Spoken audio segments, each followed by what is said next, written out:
বিসমিল্লা বলে রোহানের আব্বু শুরু করে দিল রস খাওয়া। তো দেখা যাক কয়েক গ্লাস খেতে পারে। আলহামদুলিল্লাহ, আমার রোহানের আব্বু এক গ্লাস রস খাওয়া শেষ হয়ে গেছে। দ্বিতীয় গ্লাসের জন্য অপেক্ষা করতেছে আর বলতেছে যে অনেক মজার ছিল, খাঁটি তো অনেক মজা লাগতেছে। এর আগেও আমি রস খাইছি, তো এরকম রস খাইনি। তো আঙ্কেল বলতেছে যে সারা দিনের পর সন্ধ্যার পর যে রসটা হয় এটা আসলেই ভালো হয়, এই জন্য মজা লাগতেছে হয়তো বা, রোহানের আব্বু বলতেছে। তো রোহানের আব্বু এক গ্লাস শেষ করে ফেললো, শেষ করে এখনো করেনি, করতেছে।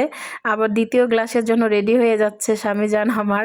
আমার স্বামী মিষ্টি জাতীয় খাবার খেতে অনেক পছন্দ করে, এর জন্য ও রস খেতে পারে।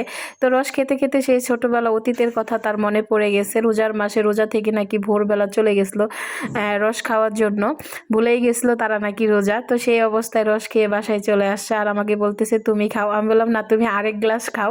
তো আঙ্কেলের ছেলে মানে ভাইয়া আরেক গ্লাস রস রোহানের আব্বুকে জোর করে খাওয়াচ্ছে যে রস খাওয়া ভালো, খারাপ তো না। তো এই দিক দিয়ে রোহানের আব্বু 3 গ্লাস, সর্বশেষ 3 গ্লাস রস একাই খেয়ে নিল রোহানের আব্বু। আর আমি তো পুরাই অবাক, আর আমি শুধু 1 গ্লাস রস খেয়েছি আর রোহানের আব্বু 3 গ্লাস। ওয়াও, 4 গ্লাসের জন্য রেডি হয়ে যাচ্ছে রোহানের আব্বু। আমার ধারণাটাই ভুল, এখানে রোহানকে বলা হচ্ছে, রোহান খেলো না, তারপরে আমি নিয়ে নিলাম।